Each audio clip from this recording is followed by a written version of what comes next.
আসসালামু আলাইকুম everyone. Ruma homemade ফুডে আপনাদের সবাইকে স্বাগত। আশা করি সবাই খুব ভালো আছেন। আজ আমি আপনাদের জন্য নিয়ে এসেছি কাতলা মাছের মাথা দিয়ে মুড়ি ঘন্ট রেসিপি। মাছের মাথা দিয়ে মুড়ি ঘন্ট মোটামুটি আমরা সবাই রান্না করতে জানি, কিন্তু আজ আমি আমার রান্নাটা আপনাদের সঙ্গে শেয়ার করব। কিভাবে আমি মাছের মাথা দিয়ে মুগের ডাল রান্না করি। আশা করি সবার খুব ভালো লাগবে। তাহলে চলুন রেসিপিটি দেখে নেওয়া যাক। মুড়ি ঘন্ট রান্না করার জন্য এখানে আমি কাতলা মাছের একটি মাথা নিয়েছি। এই মাথাটাকে আমি এখন পরিষ্কার করে ধুয়ে ছোট ছোট টুকরা করে কেটে নিয়েছি। এখন এর ভেতর দেব 1 চামচ আদা রসুন বাটা, পরিমাণ মতো লবণ, হলুদ গুঁড়া, গরম মশলা গুঁড়া, ধনিয়া গুঁড়া, জিরা গুঁড়া, শুকনা মরিচ গুঁড়া। এবার হাত দিয়ে সব মশলাগুলো মাথাটার সঙ্গে মাখিয়ে নেব। চেষ্টা করবেন এভাবে মাখিয়ে 10 থেকে 15 মিনিট রেখে দিতে।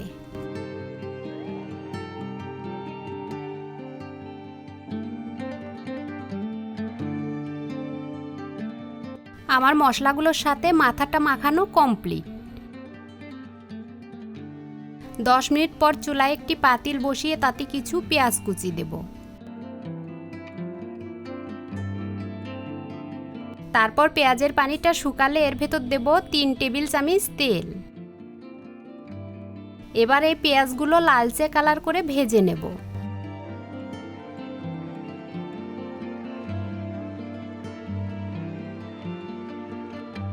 তারপর এর ভেতর মাখিয়ে রাখা মাথার টুকরাগুলো ঢেলে দিয়ে একটু নেড়ে দেব।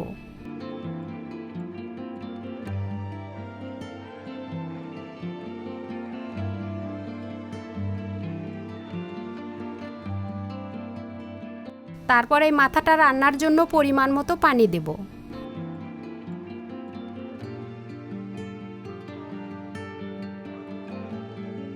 পানিটা দিয়ে ঢেকে মাথাটা রান্না করে নেব। কিছুক্ষণ রান্নার পর ঢাকনাটি তুলে মাথাটি নেড়ে দেব।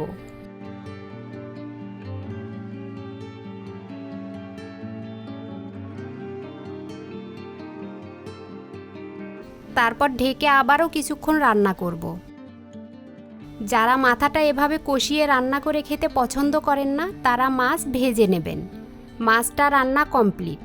এখন এটাকে চুলা থেকে নামিয়ে সাইডে রেখে দেব। এবার চুলায় অন্য একটি পাতিল বসিয়ে তাতে 4 চামচ ঘি দেব। ইচ্ছা করলে আপনারা ঘিয়ের পরিবর্তে তেলও ব্যবহার করতে পারেন, কিন্তু ঘি দিলে স্বাদটা একটু বেশি হয়। এখানে আমি মুগ ডালটা ভালো করে ধুয়ে পানি ঝরানোর জন্য একটি ঝাঁঝরিতে তুলে রেখেছিলাম। এখন গরম ঘিয়ের ভেতর মুগ ডালটা ঢেলে দেব। এবারে ডালগুলো মিডিয়াম হিটে কিছুক্ষণ ভেজে নেব। এই ডালটা ভাজা কিন্তু খুব ইম্পর্টেন্ট, কারণ ডালটা ভালোভাবে ভাজা না হলে মুগ ডালের গন্ধটা থেকে যাবে। এই ফাঁকে আমার চ্যানেলে যারা নতুন সদস্য, তাদের কাছে রিকোয়েস্ট আমার চ্যানেলটি সাবস্ক্রাইব করার। আপনাদের একটি সাবস্ক্রাইব আমার এগিয়ে চলার পথে সহায়তা করবে। ডালটা ভাজা হলে এখন এর ভেতর অ্যাড করব গরম পানি। পানির পরিমাণটা আমি বললাম না, যে পরিমাণ ডাল নেবেন সেটা সেদ্ধ হতে যে পানিটুকু লাগবে সেটুকুই দেবেন, আর অবশ্যই গরম পানিটা দেবেন। এবার ঢেকে ডালটা সেদ্ধ করে নেব। মাঝে আমি একবার ঢাকনাটি তুলে একটু নেড়ে দেব।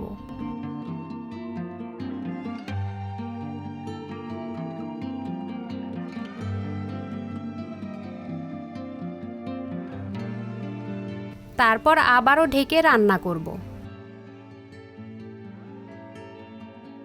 দেখুন এবার ডালটা আমার সেদ্ধ হয়েছে। এখন এর ভেতর দেব 1 চামচ লবণ, 1 চামচ হলুদ গুঁড়া, 1 চামচ জিরা গুঁড়া,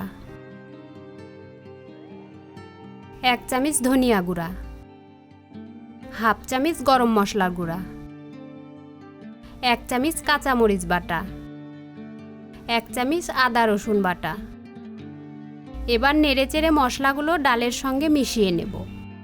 ভিউয়ার্স, এরকম নিত্য নতুন আনকমন রান্নার রেসিপি কিন্তু আমার চ্যানেলে নিয়মিতই আপলোড করা হচ্ছে।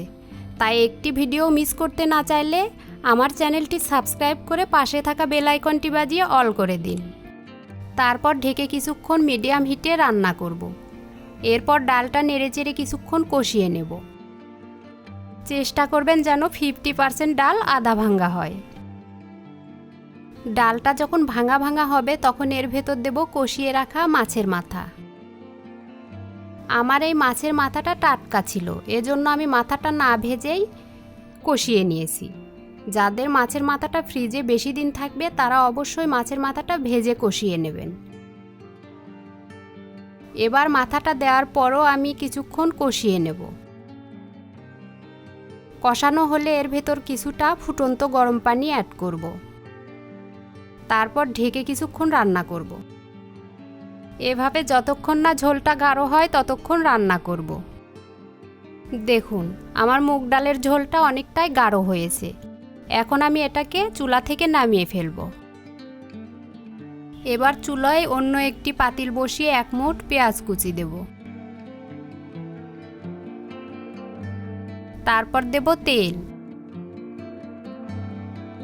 এবার এই পেঁয়াজটা ব্রাউন কালার করে ভেজে নেব।